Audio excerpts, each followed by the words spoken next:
Hello everyone and welcome to JeniferJourneys. Today I'm going to be sharing with you a post-trip gear list. So this is basically everything that was in my pack when I finished my 2021 through hike of the Continental Divide Trail last September. I made a pretty intentional effort to never fully unpack my pack because I knew that probably eventually I would make this video. The only thing missing, I believe, is my phone, and that's simply because I'm filming on it, but I did carry my phone with me the whole trail and did all of my CDT videos with my phone, which is a Samsung Galaxy S10e. This is not an in-depth review of any one item, but it is a pretty good overview.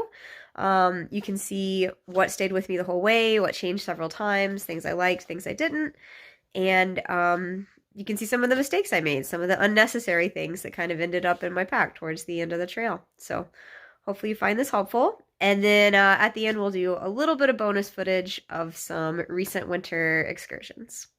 Okay, let's start with clothing. So up at the top here, you've got the Mountain Hardwear Ghost Whisperer Puffy. Carried that the whole trail. It worked great for me. I know some people might complain that it's really not warm enough, and I could understand where that complaint came from. But honestly, for what I encountered on the CDT and maybe just what I needed, especially paired with a shell, did fine. So kept that the whole way. That hat there, I picked up in New Mexico after I lost my first hat and carried that the whole trail.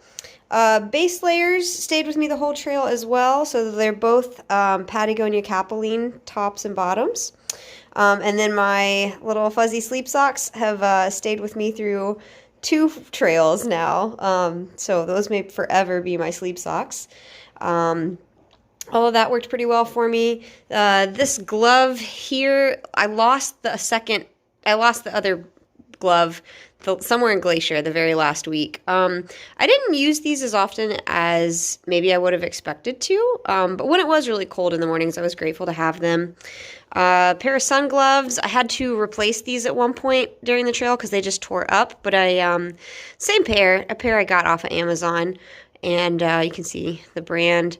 And I just stuck with that brand because other than them tearing up at one point, I really did like those sun gloves. So that was the second iteration of those, but they stayed with me the whole trail. Camp shoes here. These are the Zero shoes that I wore. Only thing I would change here is that I really should have gotten a model that didn't have this, so that you could slip them on more easily with socks. Like, I like Zero shoes. I like this. And I think I got this particular style because they were on sale.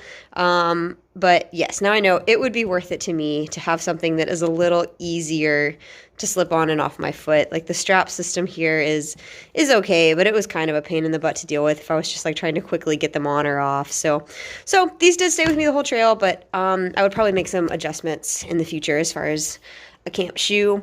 The shoe I finished the trail in, these are Saucony Mad Rivers, and this is the Trailblazer Superfeet insole.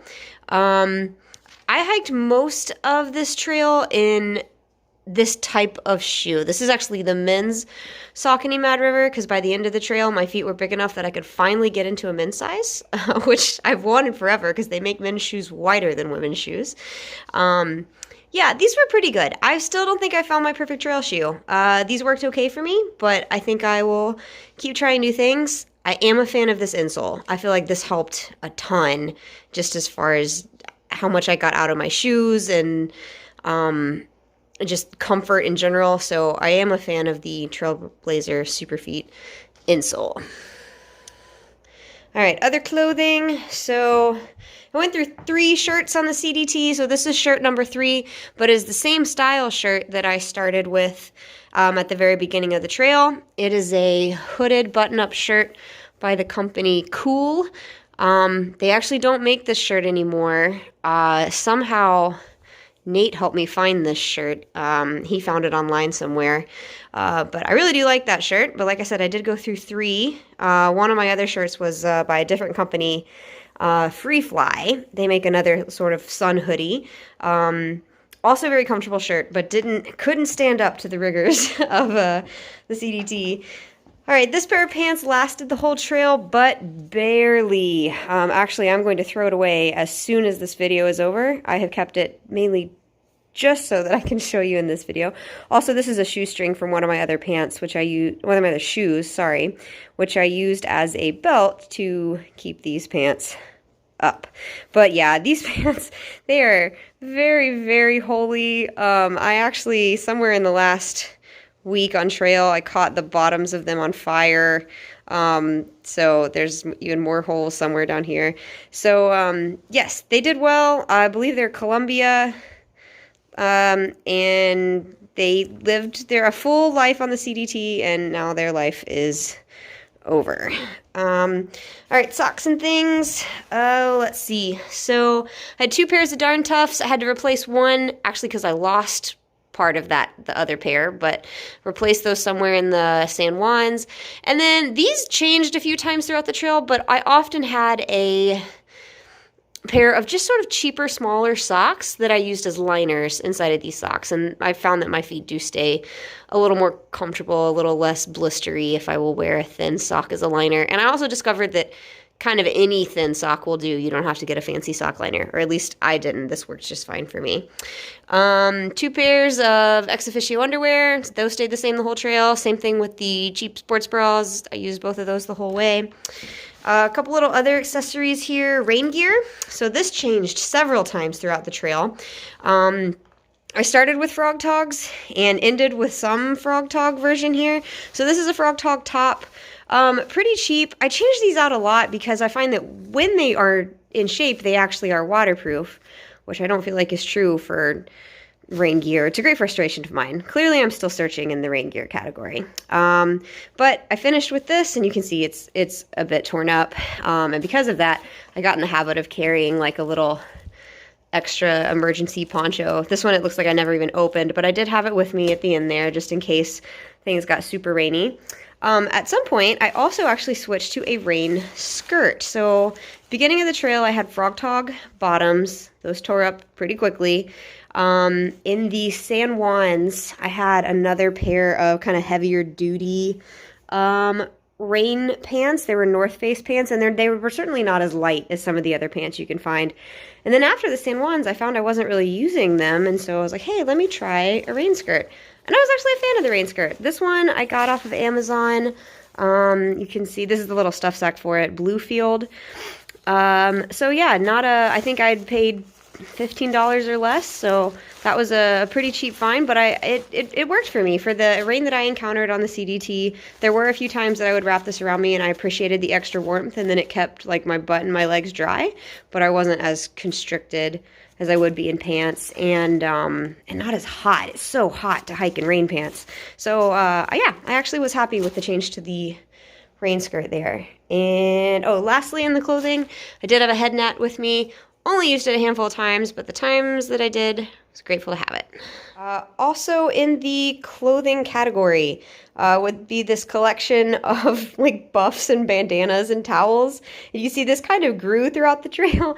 I started with these 2 buffs, and I guess I started with these light load towels as well, but this is what's left of them. Because I did wash these regularly and they just tore apart, especially this one. I opened this one a little later on the trail.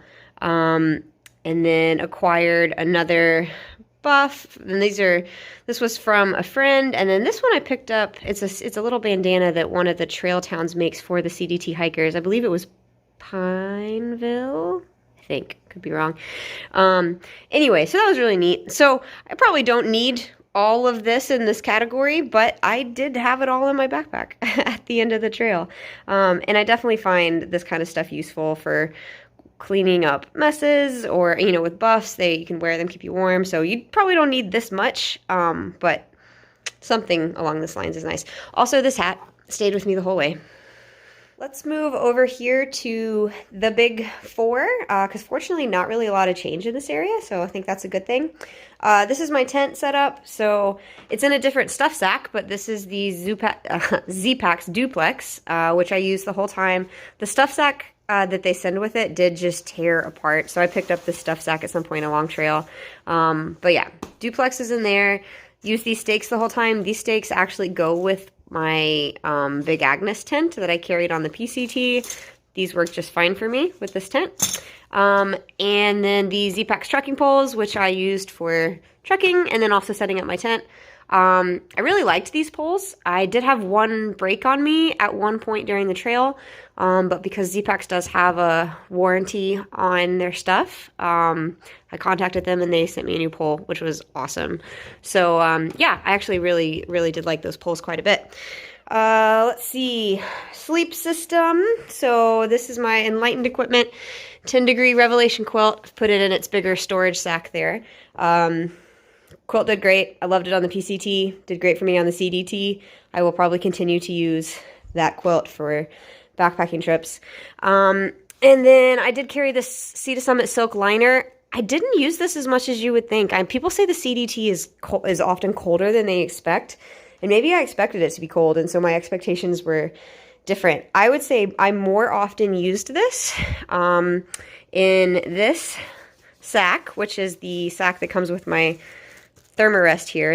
You can use it to pump up your the inflatable Therm-A-Rest here. This was often my pillow. I usually had this and usually my puffy shoved in this, used that as a pillow. So that was more of what I used this for. But obviously there were a few nights where it was pretty chilly. Used my Sea to Summit liner, keeps me nice and cozy.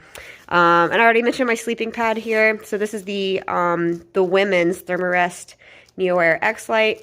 Really liked it. Had some issues with it leaking towards the end of the trail, and it just seems like no matter what I did, I could not patch that hole. So I actually do plan to contact Therm-A-Rest and see if there's something we can do about that. But in general, a fan of the sleeping pad. And I also carried this. This was Mountain Laurel Designs 1/8 inch foam pad. So I liked having this. It was great to throw it under this pad sometimes, or throw it on the ground, you know, as more of a sit pad. As you can see, it had a rough life. It barely made it to the end of the trail. It's definitely had chunks out of it. And that's largely because I carried it on the outside of my pack. I could have put it in a position where maybe it would have been better protected, but I guess I just didn't. I don't know. I felt like it's an 1/8 inch pad. Whatever happens, happens. So I could have better protected that. But I did carry it the whole trail, and I was glad I had it. And now to the pack. So I carried the Z-Packs Arc Blast here the entire trail. It was okay. It's obviously light. I love the waterproofness of the Dyneema. That is a really nice factor. It's not always the most comfortable carry, so I have mixed feelings about this pack, but it did well enough for me. And then you can see a couple things here. The bear spray that I carried is still attached there. Carried that once I got into grizzly country. And then I did some waterproofing on the inside of this bag, and I guess I had two bags. I had this little plastic bag and then this bigger contractor bag, and I had both of those on the inside. I think I normally put my sleep stuff in this bag, and then this one was kind of an everything bag. Yeah, I guess towards the end I got a little intense about keeping all my things dry. But yeah, as you can see in the Big 4 category, pretty consistent with what I started with. All right, let's talk about food and water and other miscellaneous items. So we'll do water here. I used the Sawyer Squeeze the entire trail. Same one, did great. Carried Sawyer water bottles. At the end there, I had a little Gatorade bottle. For back flushing, I actually carried the plunger. A lot of people don't, and I totally understand that decision. But I just wanted to give it a try to see if it did a better job of back flushing, and I would say that it probably did. If you don't want to carry the plunger, you can also carry a top like this, which I also carried, and screw that on a water bottle and use that to back flush your filter. I also carried a ridiculous amount of odor-proof bags. This was kind of an accident. I would have never planned to have this many. But what would happen is that when I needed to buy them, like as I was getting into grizzly country, the stores in the towns would be sold out, and so they would only have like a small one like this, or these even smaller ones. And so I would just kind of take what I could get, and then, you know, kind of split up my food between them. And then eventually I was able to get my hands on a bigger one. And before you knew it, I just had all of this. And then I just like triple bagged my food. I was really not interested in having any nighttime visits from bears to my tent or my food. And I don't know whether this worked or not. I know I never had any issues. You know, I do wonder how well these bags actually work. But maybe if you triple wrap them, it does okay. Anyway, so that's how I ended up with a ridiculous amount of odor-proof sacks once I got to bear country. These are the food bags I use. So this is and this goes with this bag here. This is the Light AF Bear Bag Kit. So I use this as the blue bag as my food bag the entire time. And I did hang my food, once I got, into grizzly country. And yeah, that worked fine for me. To make sure that I could fit all of my food in this bag and hang it properly, I ended up picking up one other stuff sack. I think that's a Sea Summit. I'm not totally sure. Yeah, Sea Summit. And yeah, that just allowed me to have more room to place all of these things. So that was food storage. For cook system, this stayed the same the whole trail. So you can see I still have a little bit of fuel left. And I used that fuel with my Soto Windmaster stove. Which did fantastic. Like, it's amazingly efficient. It boils water really quickly. I probably went through, I don't think I could have went through more than 5 of these the entire trail. And these are the 8-ounce ones. They're slightly bigger. And I tend to carry those just so I don't have to worry about running out of fuel as much. But yeah, so this stove did great. Long-handled spoon from Tokes, 750 millimeter pot from Tokes. Had those the whole trail. Loved them. Great. This is a little rubber band that I used to keep that together. This is an extra. This goes to the Sawyer Mini. I can't think of the word for what it is right now. But you lose those regularly. So I carried an extra one of those. And I forgot to mention, the reason I left this over here with my cook system is because what I most often did was just boil water in this and then pour my food, whatever it was, into a packet like this. I would just save these and use that basically as like a little stove. I mean, not a stove, as a little oven, I suppose, to warm up my food. Okay, other miscellaneous items. So I carried this little fanny pack by Thru-Pack the whole time. Loved that, did great. I had, let's see, a pocket knife, some pepper spray, a mask, because sometimes you need that. This is the satellite device I carried, the Somewhere Global Hotspot. From this device, you can only hit SOS, but it pairs to your phone where you can send messages and things like that. For my purposes, this did great. I found that very useful, came in handy a couple times.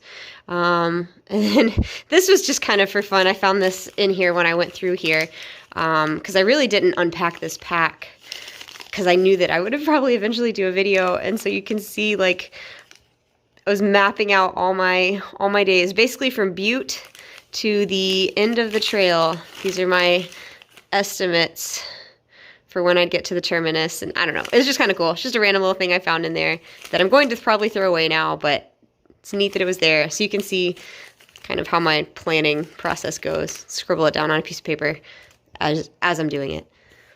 Okay, toiletries and other miscellaneous items. So this is a little strap that I acquired in the San Juans that I really should have gotten rid of. Basically, the ISAC loop on my pack broke, and I was also strapping snowshoes to the back of my pack, so I needed a way to, like, keep things on there, and I really just wanted a little bungee, but I couldn't find one of those, so I ended up with this. Barely used it, should have got rid of it a long time ago, but it was in my pack at the end. Let's see, contact stuff, glasses case, toothpaste. This is an extra shoestring that I also probably didn't need to carry, but sometimes little strings like that come in handy, so I had those in my pack. Floss, razor. I actually did have a little bit of shampoo with me, so I don't always carry that, but I did have some there at the end. Q-tips, another thing I don't always have, but I did there at the end. Let's see, contact stuff, bathroom kit, kind of your classic, you know, wipes, toilet paper, trowel, hand sanitizer. This is something I use for chafing every once in a while. Let's see. I started the trail with a portable bidet just to try it out. I found I wasn't really using it. Like, even if I did use it, like, I still wanted to have this stuff on hand. So I ended up getting rid of that at some point. I still would like to give that another try, actually. But at least on this trail, I guess I couldn't be bothered to learn a new system. Let's see. This is a Menstrual Cup, which I use the whole trail. I like that system. And my pee style, which is a stand to pee device. Also really like those for backpacking. This is my first aid / repair kit. This didn't change a lot, and I always end up with more than I need here. But basically it has like meds, a sewing kit, tape, an extra lighter, some extra batteries for my headlamp, stuff like that in there. Let's see, there is my headlamp. This is the tripod that I carried. I only use, and this is the little remote control that goes with it, only use that a handful of times. So it's just something I wanted to give a try. Probably wouldn't, I mean, I don't know. It just depends on how motivated I am to like get fun shots and stuff. And I find that often I'm tired and therefore not motivated, but I did carry it, used it a few times. Wallet, let's see, headlamp. And then up here is sort of the electronics section. So, Anker battery pack, extra pair of headphones, charger, that kind of stuff. This is also a battery pack that I picked up, I think in Wyoming. I was just getting nervous that I was gonna run out of power. I forget why I had that concern. Maybe I just had a long section coming up. So I picked this up just in case, but I didn't really need it, so that was an extra carry. These are little things that go on the edge of my microphone on my phone to help block the wind. When I remembered to use them, they helped, but I often forgot. And they do fall off pretty easily. They're just like a little sticky pad here. But I tried them out, and I noticed a difference when I did use them, so that was kind of nice. These are 2 stuff sacks that a lot of this random stuff was in at one point. I like that. Helps, keeps me a little more organized. Some random extra plastic bags, because there's always a ton of those floating around in my pack somewhere. Also, I carried 3 of these. The other one was with my rain gear. I had one that was just dedicated to kind of keeping my rain gear protected on the outside of my pack. And then finally, I always carried a little notebook of some sort as a journal and a pen. This just had any papers I needed in it. Like, I think this actually still has my glacier permit in it. And yeah, an extra hair tie. And this was, started getting some wear and tear on my backpack. So Z-Pex sent me some repair tape to help with some of the spots that were getting abrasion on them. And I think that about covers it. I guess you would call this a gasket. Yeah, get off my quilt, you crazy cat. So Nate and I are out today doing a little bit of exploring, just sort of backcountry exploring in Copper Country State Forest. We're at a little overlook right now. I'll show you the view. Beautiful winter landscape.